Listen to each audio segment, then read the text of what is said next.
मुझे नहीं लगता कि अजमेर में जो विभत्स कांड हुआ था, जो 50 साल से उम्र के ज्यादा मेरे जैसे लोग हैं उन लोगों की स्मृति में होगा, लेकिन बहुत सारे ऐसे लोग होंगे अदिति जैसे जिनको शायद याद नहीं होगा या जिनके संज्ञान में विषय नहीं आया होगा। उस शहर की सैकड़ों लड़कियों के साथ जिस तरह से ब्लैकमेल हुआ, सैकड़ों परिवार जिसके कारण से बर्बाद हुए, सैकड़ों परिवार हमेशा के लिए अपना घर छोड़ करके पलायन करने के लिए मजबूर हुए, कितनी लड़कियों को आत्महत्या करनी पड़ी, कितनी लड़कियों के जीवन भर कलंक लगा और पूरे अजमेर की लड़कियां उसके कारण से व्यथित, पीड़ित और दुखी हुई। उन्होंने जो दंश झेला, भविष्य में ऐसा न हो इसके लिए अगर इस तरह की कोई डॉक्यूमेंट्री बनती है, मूवी बनती है, उसको मजहब के आधार पर जोड़ करके देखना मुझे लगता है कि ये दुर्भाग्यपूर्ण है। लेकिन इस तरह की ताकतें, क्योंकि राजस्थान में निरंतर इस तरह की ताकतों को सरकार की तुष्टीकरण की नीति के चलते हुए बल दिया गया, चाहे वो मंदिरों को तोड़ने की घटनाओं को लेकर के हो, चाहे वो दंगों के समय में जिस तरह का आचरण और व्यवहार सरकार ने किया वो जांच के समय में हो, वो जांच से आगे बढ़कर के कार्रवाई में हो, चाहे गिरफ्तारी में हो, चाहे जमानत में हो, और उससे बाद में मुआवजे में भी लेकर के जिस तरह का तुष्टीकरण किया, उसके कारण से आगे करौली के बाद में करौली के बाद में भीलवाड़ा के बाद जोधपुर, जिस तरह से सीरीज ऑफ दंगे हुए और उसके बाद में कन्हैयालाल टेलर के जैसे व्यक्ति की गर्दन काट करके अलग कर दी गई। यह सरकार का तुष्टीकरण की नीति इसकी जिम्मेदार थी। जिस तरह से जो है मान्यता विशेष के लोगों के त्योहारों और पर्व पर जिस तरह से धारा 144 लगाई गई, जिस तरह से सरकार ने रेस्ट्रिक्शंस इंपोज की और दूसरी तरफ पीएफआई को रैली करने के लिए फैसिलिटेट किया गया, ये सरकार की मानसिकता को दिखाता। और क्योंकि इस तरह की मानसिकता की सरकार राजस्थान में है और माननीय मुख्यमंत्री उस मानसिकता के अग्रदूत हैं, इसलिए राजस्थान में इस तरह के बैन ऐसे सामाजिक विषय और ऐसे सेंसिटिव विषय पर जो बनाई गई फिल्म को लेकर के इस तरह के लोग इस तरह के मांग करने का, मुझे लगता है मेरा स्नेह उनसे कुछ ज्यादा है क्योंकि हम दोनों एक ही विधानसभा में रहते हैं। मेरा स्नेह उनसे कुछ ज्यादा इसलिए भी है क्योंकि उनके पुत्र जो है को जोधपुर की लोकसभा क्षेत्र की मतदाताओं ने देश का प्रधानमंत्री नरेंद्र मोदी जी को बनाने के लिए और इस देश और देश के उज्जवल भविष्य के लिए, देश के बच्चों के आने वाली पीढ़ी के भविष्य के लिए उनके बेटे को नकार दिया था। शायद मुझे लगता है कि उनके मन में जो एक आभा मंडल खड़ा हुआ था कि मेरे अतिरिक्त यहाँ कोई नहीं है, उस आभा मंडल को पहली बार किसी ने उनके तिलिस्म को तोड़ा है, उनके जादूगरी को तोड़ा है। इसलिए मुझसे उन्होंने अपना काम कर रहा है, जांच एजेंसीज अपना काम इतने समय से कर रही है। आज मैं अखबार में पढ़ रहा था, माननीय मुख्यमंत्री जी का एक स्टेटमेंट था कि जो ईडी ने अभी जो पेपर लीक पर जिस तरह की कार्रवाई की है कि वो संजीवनी जिसकी चर्चा आप कर रहे हैं, जिसके साथ मेरा कोई संबंध नहीं है,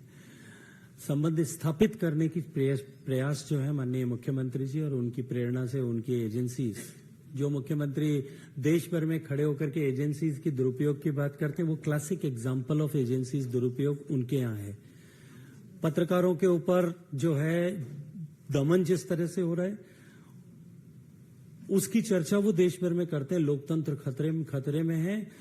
मीडिया के का दमन किया जा रहा है। मेरे साथ में यहां भी शायद कुछ एक आध दो मित्र बैठे होंगे जिनका गला दबाने की कोशिश भी की जा रही है, उन्हीं के द्वारा, एजेंसियों के द्वारा की जा रही है। इसलिए इस विषय पर मैं सिर्फ इतनी टिप्पणी करना चाहता हूं। माननीय मुख्यमंत्री जी ने कहा कि ईडी संजीवनी की जांच क्यों नहीं करती। कल उन्होंने एक भाषण दिया था। भारत की संसद ने एक कानून बनाया है जहां इस तरह की कोऑपरेटिव सोसाइटी, चिटफंड कंपनीज के फेलियर पर 6 महीने में निवेशकों को वापस राशि मिल सके, इस व्यवस्था के लिए उसकी एक पूरी जांच प्रक्रिया तय की है। मुख्यमंत्री जी कह रहे हैं कि ईडी क्यों नहीं दिखाई देती। जो है निवेशक जब आकर के हाईकोर्ट और सुप्रीम कोर्ट दोनों जगह ये एप्लीकेशंस लगा रहे हैं कि इसकी जांच भारत के वर्तमान कानून के तहत सीबीआई को दिया जाना चाहिए, क्योंकि ये multi state credit cooperative society है और multi state credit cooperative society के फेलियर की जांच करने का अधिकार मात्र सीबीआई को है, as per section 30 and 31 of birds act. लेकिन जो मीडिया में खड़े होकर के ईडी की डिमांड कर रहे हैं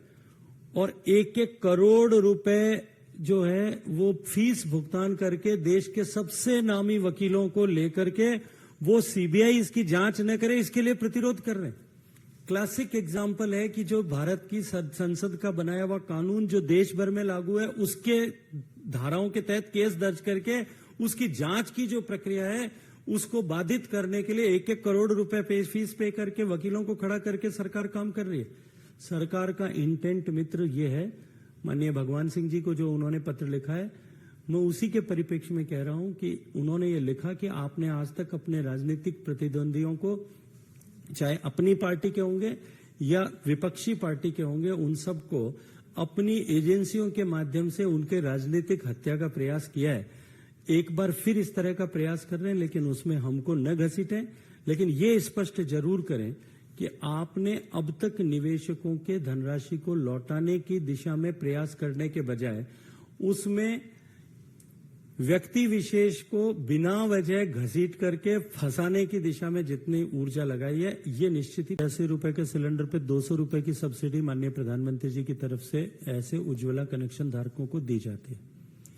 बेशक सही है कि 406 रुपए की सब्सिडी देना, ऐसी घोषणा राजस्थान की सरकार ने, माननीय मुख्यमंत्री जी ने की है। मार्च में घोषणा की गई थी बजट के समय में। अब पहली बार ऐसा आज मैंने पत्र में पढ़ा है कि उसमें से कुछ कनेक्शन होल्डर्स को पहली बार वो सुविधा अवेल हुई है। 3 मार्च से अप्रैल, मई और जून में आकर के 3 महीने बाद। महंगाई राहत के नाम पर उन्होंने इस तरह का ये काम किया है। लेकिन दूसरी तरफ मैं ये भी कहना चाहता हूं कि राजस्थान में देश का सर्वाधिक महंगा पेट्रोल और डीजल बिकता है। हमारे पड़ोसी राज्य, चाहे मध्य प्रदेश है, गुजरात है, हरियाणा है, की तुलना में 10 रुपए लीटर ज्यादा पेट्रोल और 10 रुपए लीटर ज्यादा महंगा डीजल बिक रहा है। राजस्थान में महीने में 15 करोड़ लीटर पेट्रोल बिकता है, 45 करोड़ लीटर डीजल बिकता है। आप आंकड़े उठा करके देख सकते हैं। 60 करोड़ लीटर की सेल पे राजस्थान की जनता की जेब से 600 करोड़ रुपए माननीय गहलोत साहब की सरकार निकाल करके उनको महंगाई के बोझ के तले दबा रही थी। 4.5 साल में प्रदेश की जनता से 27,000 करोड़ रुपए निकालने के बाद में अपनी जेब में रख करके अब आप उज्ज्वला के कनेक्शन होल्डर्स को हम 400 रुपए की सब्सिडी देकर के 100 रुपए लेकर के 25 पैसा देकर के केवल राजनीतिक लाभ प्राप्त करने की कुचेष्टा कर रहे हैं। बिना इसमें गए हुए मैं एक विषय आपके संज्ञान में लाना चाहता हूं, आपके माध्यम से प्रदेश की और देश की जनता के संज्ञान में लाना चाहता हूं। 5 साल तक, 5.5 साल में से 4.5 साल जिस तरह की परिस्थितियों में राजस्थान को झोंका गया,